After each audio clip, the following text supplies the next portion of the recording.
a reunião que o São Paulo vai ter com a XP Investimentos. E é importante trazer e acalmar um pouquinho a temperatura, porque acho que na situação que o São Paulo está, quando a gente fala de investidor, quando a gente fala de SAF, já há meio que uma euforia, porque a gente quer alguém que salve a pátria. Mas calma.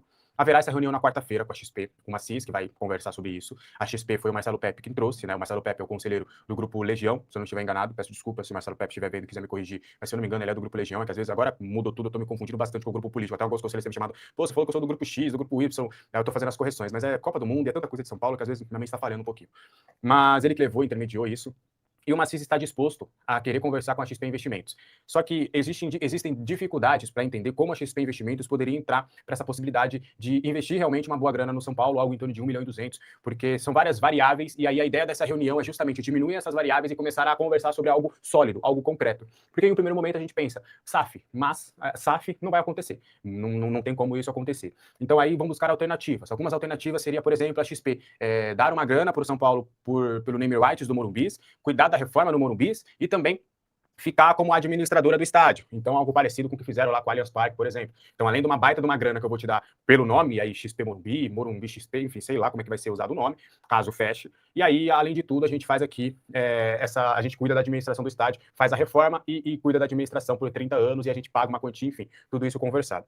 Uma outra forma também é de fazer um fundo de investimentos, porque o São Paulo não pode, em um primeiro momento, de maneira estatutária, receber dinheiro de fora. Tem regrinhas para você receber dinheiro de fora. Então, aí uma alternativa seria a criação desse fundo de investimento, e aí a própria XP também arcaria com isso. Enfim, são algumas complexidades que têm que ser feitas. Mas aí a ideia dessa quarta-feira é justamente nessa reunião ter algo mais sólido, mais concreto, um projeto realmente mais forte e consolidado para que o Macis possa intermediar isso e levar, quem sabe, para votação no Conselho Deliberativo, se eles conseguirem chegar em um projeto que seja interessante. E aí a ideia é justamente fazer com que a XP Investimentos coloque uma boa grana dentro do São Paulo, e até me falaram, por exemplo, de uma possibilidade, só que eu acho bem difícil, porque a multa é muito grande, da XP, por exemplo, colocar grana como patrocinadora do São Paulo, só que aí você teria que quebrar o contrato com a Superbet. Então, para vocês verem como as conversas com a XP, elas estão abrangendo tudo, só que ao mesmo tempo quase nada. Então a ideia da reunião dessa quarta-feira é justamente falar, não, pera, patrocínio não tem como. Name rights? Vai, até dá. Fundo de investimentos? Não tem como. Isso aqui? Não tem como. E saírem dessa reunião com algo mais sólido, com algo mais concreto. Fato é que a XP estaria disposta a investir um capital inicial no São Paulo, para o São Paulo, e fazer por etapas, né? A gente investe uma grana inicial para o clube ter um fluxo de caixa, pagamento de algumas contas. Fazendo tudo isso bonitinho, vem um novo aporte financeiro, e aí, enfim, são alguns termos ali que estão sendo conversados. Mas assim, é aquilo de sempre, tá? O que eu trago para vocês é a informação. E essa informação não é só do São Paulo, não é só do Conselho do São Paulo. A gente tem também um contato na XP, fomos um dos primeiros a falar sobre a XP, falamos sobre diversos assuntos, trouxemos o lado da XP também sobre esse assunto. Então, assim, isso também é corroborado por uma fonte que eu consegui lá dentro da XP. Então, é mais ou menos isso, tá? Quando a gente traz para o lado do São Paulo, vem já a conversa, por isso que a gente tem que tomar cuidado. Vem já a conversa, não, é um investidor, 1,2 milhão, 1 milhão no seu canto. Não, o XP não está investindo no São Paulo por dó. A XP vai ganhar uma boa grana com isso, vai ganhar uma boa visibilidade com isso, então a ideia é fazer um grande negócio. Mas quando se trata de São Paulo, votação no Conselho, a gente tem que sempre ter um pé atrás. O interesse da XP é real? Sim. A XP realmente está querendo fazer um negócio vantajoso pro São Paulo, mas também para a própria XP? Com certeza. Mas a gente sabe, a gente está cansado e calejado de saber que esse cenário no São Paulo a gente tem que ter a maior calma, a maior cautela possível, mas eu estou noticiando aqui para vocês o que de fato a gente tem de concreto, tá? E jogo para vocês nos comentários o que vocês acham dessa situação da XP, o que vocês acham que pode acontecer, se vocês acham que realmente é uma boa, eu quero muito saber a opinião de vocês nos comentários, tá? Pausa de 5 segundos para pedir a sua ajuda ao nosso canal com o seu like e se inscrever se ainda não for um inscrito. Passando um pouquinho algumas informações, aí indo mais para uma questão de time, de bastidores, comissão técnica, o Dorival, ele está montando, né, e está variando esquemas táticos dentro do São Paulo, do que a gente soube na segunda-feira, ele trabalhou diferentes escalações, diferentes situações, só que em todas elas ele quer o Marcos Antônio com um pouco mais de liberdade, e um pouco mais de liberdade para ele poder criar. A ideia não é, por exemplo, aconteceria em alguns jogos, como teve com o Roger Machado, de você ter o Marcos Antônio aberto pela esquerda e caindo para o meio, não. O Dorival entende que o Marcos Antônio ele precisa ter liberdade para poder flutuar em todos os espaços do campo. Então, ele trabalhou com uma ideia, mas a outra ideia, que foi mais à frente, do Marcos Antônio ser tem um nome, é igual o Pirlo, ela tem um nome, não é Regende, eu esqueci o nome. Mas é um jogador, que é um volante, um primeiro volante, só que ele tem total liberdade e tem dois volantes ali de proteção, que seria Pablo e, no caso, Danielzinho. Mas essa ideia não foi muito para frente, a ideia do Marcos Antônio adiantar um pouquinho. Eu não diria ser um 10, eu diria ser um 8 com muita liberdade. Para o Marcos Antônio poder cair pela direita, cair pela esquerda. Então a ideia do Dorival é montar um sistema de jogo onde o Marcos Antônio seja potencializado para que ele tenha muita liberdade para poder construir. É claro que o Dorival sabe que o Marcos Antônio tem deficiências em finalização, que ele é um jogador que não pisa muito na área. Só que a ideia do Dorival, em um primeiro momento, não é trabalhar com o Marcos Antônio pisando na área. Isso ele pode fazer num futuro não muito distante, quando ele entender que o time está encaixado e o Marcos Antônio está entendendo as funções dele, tendo essa liberdade. Quando a gente fala liberdade, não é que o cara pode fazer o que ele quiser, é uma liberdade, obviamente, controlada, porque tem questões táticas de jogo e tudo. Só que a ideia do Dorival é justamente fazer o Marcos Antônio entender que ele pode e tem a liberdade de estar em todos os lados do campo. Até do que a gente pôde conversar, enquanto a gente estava apurando, de que o Marcos Antônio ele é um cara que ele precisa estar sempre em contato com a bola. Ele precisa estar sempre onde a bola está. Porque o Marcos Antônio ele é um cara que ele toca, e até me deram um exemplo. A pessoa com quem eu conversei, a gente vê os vídeos do Marcos Antônio. Ele tá de um lado, ele dá um passe longo, ou seja, um lançamento do outro lado, aí a jogada, aí você pode contar, dá 5, 6 segundos, o Marcos Antônio já tá lá do lado do cara que recebeu, ou do outro cara que recebeu o passe, para já poder articular, porque o Marcos Antônio ele gosta desse tipo de jogo, ele gosta de ter essa liberdade para poder criar, para poder estar em todos os lados do campo. Ele é uma formiguinha, que talvez não seja uma formiguinha tática, mas é uma formiguinha técnica. Então a ideia do Dorival é justamente montar esse esquema de jogo para dar essa liberdade. Então, eu até comentei com vocês já, a ideia é ter, por exemplo, tá, numa formação tática, você ter um meio de campo com o Wendel, sendo o cara que seja o jogador que fique como corredor, o lateral que ultrapasse. Do outro lado você tem um atacante para fazer isso, então o Lucas Ramon ele vai segurar um pouquinho. Esses dois jogadores serão responsáveis por fazer os extremos. E ali no meio você vai ter Pablo Maia, Bobadilha, o Marcos Antônio tendo essa liberdade, com o Luciano e Caleri lá na frente. O Luciano, talvez numa escalação inicial, a gente pode acreditar e pensar que o Luciano será um 10. Só que a ideia do Dorival é fazer do Luciano um segundo atacante. Um jogador como o Lucas foi em 23. Eu até conversando, né, eu falei, o Lucas não jogava de 10? E do que a gente soube, não, em 2023, se você olhar, o Lucas não era 10. Ele era um ponta de lança. É diferente você ser um 10. O nosso 10 basicamente era o Nestor. O Nestor que era o nosso organizador de jogadas. O Nestor que era o cara que fazia o time jogar, ele era um cara que estava na esquerda e vinha para o meio para poder articular. Então essa é a nossa ideia de jogo, é fazer algo parecido com o Marcos Antônio.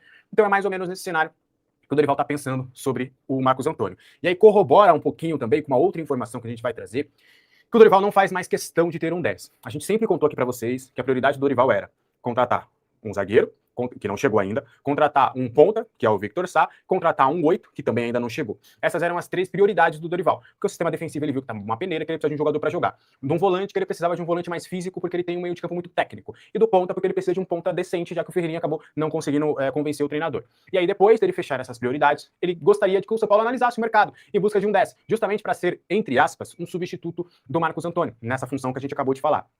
Que o Marcos Antônio deve ter um pouco mais de liberdade, um 8/10 quase, ele não vai ser um 10/10 clássico. Só que aí, vendo os treinos, vendo ali a formatação tática do time, vendo possibilidades, o Dorival está começando a entender que talvez ele não precise desse 10. Por quê?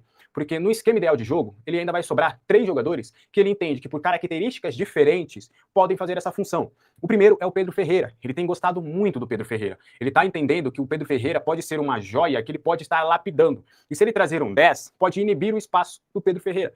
Ele vê muita qualidade no jogador. Eu me arrisco a dizer que talvez seja um dos que ele mais vê qualidade. Então ele entende que o Pedro Ferreira pode, querendo ou não, com características parecidas, só que com as suas pequenas diferenças, ser um substituto ao Marcos Antônio. O outro jogador é o Cauli, aí de uma forma diferente, mais num clássico meia pela esquerda que vai mais para o meio para poder articular. Também é um jogador que o Dorival ele quer trabalhar, porque na visão da comissão técnica, o Cauli tem qualidade. O que ele precisa? Do tranco. E a ideia da comissão técnica é colocar o Cauli e dar esse tranco no Cauli para que ele seja um jogador que fique ligado o tempo inteiro dentro dos jogos. Então a ideia seria basicamente fazer isso um pouco também com o Cauli. Um outro jogador também que é observado para essa função é o André Silva, só que aí com características obviamente bem diferentes, porque aí você não teria mais um 10 articulador, mas teria um 10 mais atacante, um 10 que de fato é atacante, mas um 10 que praticamente vai ser uma surpresa dentro da área. Então imagina, num esquema de jogo, você vai ter o Luciano e o Caleri já como atacantes, aí você coloca o André mais no meio, o André vai ser um atacante que vai tocar para o lado e vai lá para a área para aparecer, para poder finalizar. Então ele entende que 3 jogadores, fora o esquema de jogo do time titular, que não deve ter esse 10, o 10, entre aspas, deve ser o Marcos Antônio nesse time, ele entende que esses 3 jogadores, invariavelmente, podem acabar fazendo essa função de 10, obviamente, de maneiras completamente diferentes. Então, por conta disso, até o Dorival diminuiu um pouquinho, até porque também, cá entre nós, ele também viu que o São Paulo não está conseguindo nem trazer as prioridades que ele pediu. Então, quem dirá alguém a mais que ele gostaria de contar? Então, o Dorival está meio que declinando bem dessa ideia e quer que o São Paulo foque realmente nessas outras contratações e nem tanto de zagueiro, tá? O Dorival, com esse retorno do Arboleda, o Dorival em si não faz mais tanta questão de ter mais um zagueiro. É o Rafinha que tem trabalhado e quer trazer mais um zagueiro para que o Arboleda não tenha essa condição de titular absoluto. Mas, enfim, é mais ou menos nesse cenário que é essa situação. Aí já também para adiantar, nessa questão de zagueiro, né? Eu já contei que o Dorival em si, ele não faz muita questão mais do zagueiro porque ele tem o Arboleda, tá? Ele queria um zagueiro para jogar para ser titular, ele não contava com o Arboleda porque o Rui Costa não queria. Então o Dorival, beleza, você não quer o Arboleda? Então eu quero um zagueiro. E aí agora, o Dorival tem o Arboleda, que é o zagueiro que ele queria. Então, o Dorival em si, e é importante trazer isso, o Dorival, ele não faz questão de mais um zagueiro. Ele não briga mais por isso. Tanto é que agora o Dorival quer um volante. O Dorival quer que o São Paulo foque no volante. Porque o Victor Sá, ele já tem, tá lá, entendeu? Vai ser anunciado logo logo. E o zagueiro que ele queria é o Arboleda. Pode ser o Arboleda. Então ele quer que foque no 8 ou no 5, que seja. Só que o Rafinha entende que, por conta do Arboleda chegar, para ele não... Porque, imagina, o Dorival quer o Arboleda. Então imagina comigo, o Dorival vai colocar o Arboleda para jogar. O Rafinha não quer dar esse, entre aspas, gostinho. Ele quer que o Arboleda lute pelo espaço. Então se você traz um zagueiro para ser titular, e na avaliação interna o Domingos Duarte é esse jogador, com esse status, o Arboleda vai ter que crescer mais. Porque hoje o Arboleda é só ele ficar bem fisicamente que ele vai ser titular do time. Só que se você traz um cara para brigar por espaço, o Arboleda vai ter um pouco mais de dificuldade. E é essa a ideia que o Rafinha quer ter. Invariavelmente, em algum momento, o Arboleda pode conquistar o espaço, mas que seja mais pelo merecimento que ele faça no dia a dia e não pelo histórico e pela vontade e desejo do treinador. Então por isso que o São Paulo ainda está conversando com o zagueiro. Acredito que vai chegar? Não. Mas o São Paulo está fazendo um ultimato pelo Domingos Duarte. O São Paulo saiu da reunião na segunda-feira otimista ainda para contratação, só que aí nessa terça-feira o São Paulo quer dar um ultimato. Quer chegar e falar, ó, seguinte, agora o racha. Essa é a nossa última proposta de novo, vai ou não vai, não dá mais pra gente ficar nesse lenga-lenga, nessa história, nesse me enrola. Então, a tendência e a expectativa das pessoas com quem eu falo, lá dentro do São Paulo, é de que o São Paulo tem uma resposta em definitivo do Domingos Duarte. E aí, eu vou trazer a minha opinião referente a isso.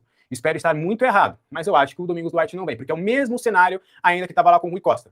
No mesmo dia, ó, hoje a gente vai ter o ultimato do Domingos Duarte e estamos otimistas. O Domingos Duarte bateu o pé, falou que queria aquilo e o São Paulo foi desistir da conversa. Então, eu acredito, suspeito que não deve fechar, mas eu espero realmente que o São Paulo feche esta contratação, tá? Mas aí o São Paulo quer aguardar somente essa resposta de hoje para tentar realmente fechar ou não com o Domingos Duarte. Inteligente, eu usava. O São Paulo abriu a semana de treinamentos na última segunda-feira, pouquinho antes do jogo da seleção brasileira, lá no Super CT, lá na Barra Funda. Antes da vitória dramática da seleção, os jogadores foram pro gramado e iniciaram ali as atividades com mobilidade, com aquecimento aos jogadores do elenco. Na sequência, o técnico Dorival Júnior e os seus auxiliares promoveram exercícios de posse de bola e 11 contra 11. Então foi um momento interessante onde o Dorival pôde trabalhar um pouco mais a questão tática. Quando a gente fala 11 contra 11, é basicamente uma situação de jogo. Ele coloca 11 titulares, 11 reservas, às vezes ele pode até mesclar os times, mas ele explica um pouquinho sobre posicionamentos, o que ele quer durante as variações de jogo. E isso foi em espaço reduzido, que aumenta ainda mais o grau de dificuldade nos momentos de posse de bola, testando diferentes escalações. Então o Dorival já está começando ali, de fato, a tentar alguma coisa nova dentro desse São Paulo. Por fim, houve um complemento de fundamentos técnicos e específico por cada posição do elenco São Paulino. Então, o Dorival pegou, ó, laterais, vamos focar no cruzamento, volantes, vamos pegar saída de bola na marcação-pressão, zagueiros, vamos focar um pouco na bola aérea, atacante, vamos focar no facão. Então ele foi separando ali cada jogador por posição para trabalhar alguns fundamentos técnicos e básicos do que ele quer para esse time. Estamos aí no dia 30/6, São Paulo ainda tem mais 22 dias, ou melhor, 21 dias para as soluções, né? Bom, bora continuar trazendo mais informações do nosso tricolor paulista. O São Paulo está preparando uma proteção para o Robert Arboleda depois do seu retorno. A gente vai explicar um pouquinho sobre essa história. O Arboleda já tem treinado com o grupo, participou do jogo treino contra o Juventus da Moca, já tem treinado ali com o grupo, já tem feito algumas atividades, enquanto o São Paulo também está buscando um novo zagueiro no mercado. E aí, o São Paulo não vai inibir, por exemplo, de tirar fotos do Arboleda e colocar no Flick oficial do clube ou algo nesse sentido. Mas principalmente quando se trata de redes sociais, vão tentar minimizar um pouco o uso da imagem do Arboleda. Então, várias postagens que o São Paulo pode fazer, o São Paulo sempre posta, hoje foi dia de treino e tal. É bem possível que não coloquem fotos do Arboleda, ou se colocarem, vai ser lá para o fim, que o São Paulo também, principalmente no Instagram, ele publica ali 10, 15, 20 fotos ali no feed do dia do treinamento. Aí a do Arboleda vai lá para o 17, 18, 19, quase 20, porque nem sempre todo mundo chega ali no final. Então, a ideia é de preservar um pouquinho essa imagem do Arboleda neste início de treinamentos, porque sabe-se que não pegou bem com o torcedor essa possibilidade de retorno e depois acabou se concretizando. As redes sociais estão bem divididas nesse quesito do que eu tenho da minha bolha, tá? Eu falo da minha bolha são as minhas redes sociais, o chat quando a gente está ao vivo, os comentários dos nossos vídeos. Eu vejo que tem uma parcela um pouco maior de pessoas que são contrárias ao retorno do Arboleda. E a comunicação do São Paulo, todo mundo lá do São Paulo sabe disso, que foi uma decisão impopular, porque fere um pouco também no ego do torcedor por tudo que o Arboleda fez. Então a ideia é minimizar esse impacto do Arboleda no dia a dia, então preservar um pouquinho, e aí quem sabe, conforme os jogos forem acontecendo, o Arboleda vai conquistando novamente o torcedor, ou pelo menos fazendo com que o torcedor não o vai, por exemplo, porque a expectativa interna é de que, cara, talvez nos primeiros jogos do Arboleda ele receba vaias até da própria torcida, tanto no anúncio da escalação, se ele for titular, como também nos momentos que ele for pegar na bola. Essa situação, tá? Rodrigo Dourado pode ser jogador do São Paulo? A gente vai contar um pouquinho sobre essa história. O Gabriel Sá trouxe essa informação de abertura de conversas na última segunda-feira.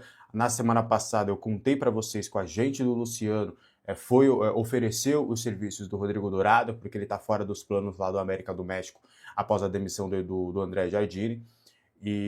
Só que o que eu tinha de informação, e é o mesmo do Gabriel, é de que o Newton era prioridade.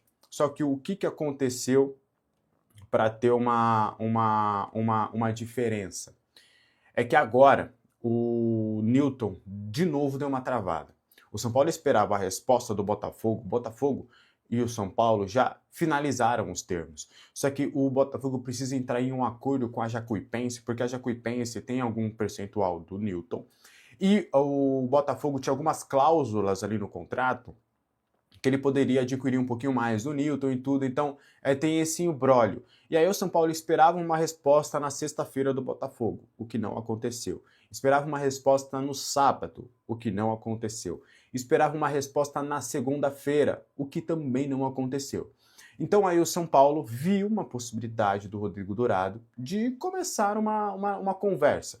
E aí não foi uma negociação ainda aberta. O São Paulo começou tudo bem? Quanto que ele ganha? Opção de compra, quanto que seria o valor, como ele tá? Foi começando a pegar ali algumas referências do meio-campista. Então é um nome que, como a gente já tinha conversado, seria somente uma espécie de plano B, caso não evoluísse com o Newton. E como o Newton realmente deu essa travada, o São Paulo está começando a ver outras opções. Do que eu, Alex, tenho de informação, em um primeiro momento, o Dourado não é um nome que, eu não diria que não agrada, porque o nome agrada, mas não é um nome consenso. Essa que é a palavra. Não é um nome que todo mundo olha e fala, pô, é o ideal, até porque ele tem características diferentes das do Newton. E o Dorival gostaria de um meio-campista mais físico. Mas entre um meio-campista mais físico e não vir ninguém, é óbvio que o Dorival Júnior vai optar por pelo menos vir o Rodrigo Dourado. Mas o São Paulo começa as conversas, ainda está bem no estágio inicial, ainda não há um avanço nesse quesito, tá? E é uma negociação complexa, até porque tem outras equipes do futebol brasileiro também interessadas na negociação. Então, o São Paulo está começando a tentar entender de fato se essa negociação pode acontecer. Jogo para vocês nos comentários. Vocês acham que é uma boa o Rodrigo Dourado? Quero saber a sua opinião. E esse foi o vídeo de hoje, espero que você tenha gostado. Pois é, Senna. Eu também não me recordava do nome do Rodrigo Dourado, mas eu lembro que quando ele jogava no Internacional, eu não achava grandes coisas, não. Não me emociona nem um pouco. Pelo contrário, o que eu mais lembro dele é o glorioso Maicon, ex-São Paulo, se perguntando, né? Perguntando pro repórter, o Rodrigo Dourado falou não sei o quê. Ele, quem? Quem é Dourado? Quem é Dourado? Né? O nosso querido Matheus Conceição até lembrou disso num comentário lá no perfil do Instagram do Arquibancada. E, cara, eu, sinceramente, fico bastante desanimada com esse tipo de movimentação no mercado. A impressão que eu tenho é que depois que o São Paulo foi lá e contratou o Roger, enfim, ficou com essas conversas aí mais lá no sul do país, internacional e tudo, parece que toda hora agora, sabe assim, entrou em contato lá com o Botafogo, agora tem que ser tudo do Botafogo, entrou em contato lá, tá no Zap, tá lá, fulaninho do Internacional, aí, não sei, parece que facilita o contato e ficam indo sempre nesses mesmos nomes. Eu não acho que seja uma boa coisa para o São Paulo, não, Senna. Eu estava pesquisando aqui um pouco sobre ele. Ele ficou entre 2019 e 2020 255 dias sem entrar em campo pelo Internacional, com lesão, aí fazia artroscopia, aí voltava, aí deu fibrose, aí deu não sei o quê. É até uma notícia do Zero Hora, pelo João Pretzel. E são 2 cirurgias, volta aos gramados e mistério. Os 225 dias da lesão de Rodrigo Dourado. Então já é um atleta com esse histórico de lesões. No México, o salário normalmente é bem alto. A gente sabe que o futebol mexicano paga muito. Ele viria para ganhar pouco no São Paulo?